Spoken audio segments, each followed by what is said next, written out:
Johano sidis ce la fenestro, rigardis en la senstelon nocton.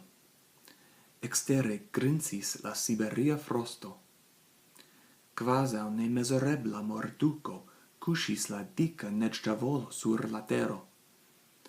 Interne, en la chambro, la aeron varmigis el spirajo de dexem sortanoi. So begins the story of Julio Baghy, which, as you may guess, is an analog for Julio Baghy. That's the first lines of Viktimoj, Julio Baghy's novel, as I promised I would review. It follows our character Johano in the prisoner of war camp during World War I in Siberia, which is actually where Julio Baghy spent several years as well. This book, I guess, is based on his experiences in the camp, but is a novel. It's a fictionalized account. We follow a series of characters, and Baghy, one by one, shows how each of them has become a victim, and generally speaking, how they overcome that situation as well. At least some of them do. The characters we follow are Johano, as I mentioned already, his friend Peter, who is also a Hungarian prisoner, and we also follow two women who are Russians, Katya, who is the wife of a government official, and Fiza, who is a prostitute. Both women are in love with Baghy, but Baghy only loves Katya, the wife of the government official. And incidentally, her husband has run away.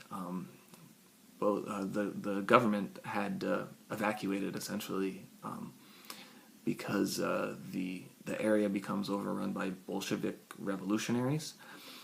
And as a consequence, Katya is home alone, and we also discover that the son of a captain in the army, Medvedyuk is the name of the captain. We discover his son has been left behind. It's unclear whether that was on purpose or not. I assume it wasn't, but we find, or rather I should say, Baghy and Peter find the boy and have to figure out what to do with him. They don't just want to go to the authorities because they're afraid that the kid will be killed by the Bolsheviks. So they hide him and amongst themselves and care for him.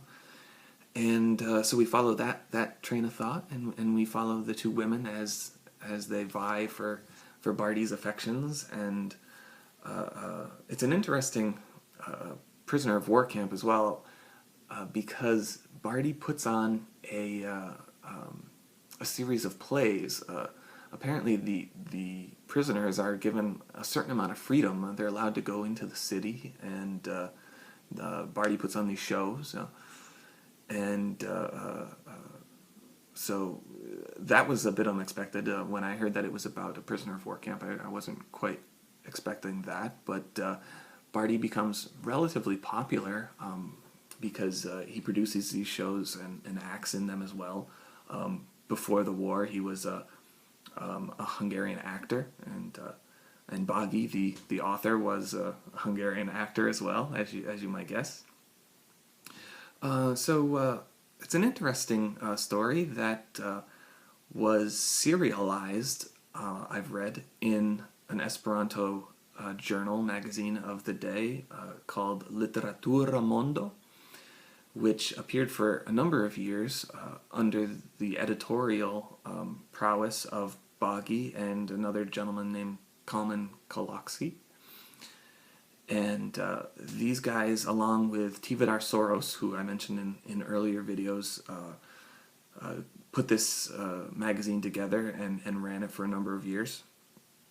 And in its heyday, I guess, was the premier place for Esperanto literature for a number of years. And as a result, these group of folks came to be known as the Budapest School for their advancement of Esperanto literature and so forth. Baghy's partner Kolaski is a very well-known poet as well, as is Baghy. I should say Baghy is primarily known, I guess, as a poet more than as a novelist. And why don't I read you one of his poems as well. I'll read from the Crestomatio, from a poem from his collection Pilgrimo. You find it here. It's called Ce Samovaro, and is also about a Russian and a Hungarian. Ce malnova samovaro, sidas russo kai hungaro, dum la akvo zume bolas, la amiko jak parolas. Havi landon en libero, tamen migri tra la tero. Iri vojon, sed sen celon, ĉu vi konas pri kruelon? La hungaro ne respondas, liaj pensoj ĝemeondas. Viŝas larmon retenitan, havi landon sen perditan. Ce malnova samovaro sidas russo kaj hungaro. Dum la akvo bolas sume, ili ploras kune. Again, that's Julio Baghy's Ce Samovaro, one of his poems from his poetry collection from 1926, Pilgrimo. If you liked what you heard, you can pick up Julio Baghy's Viktimoj.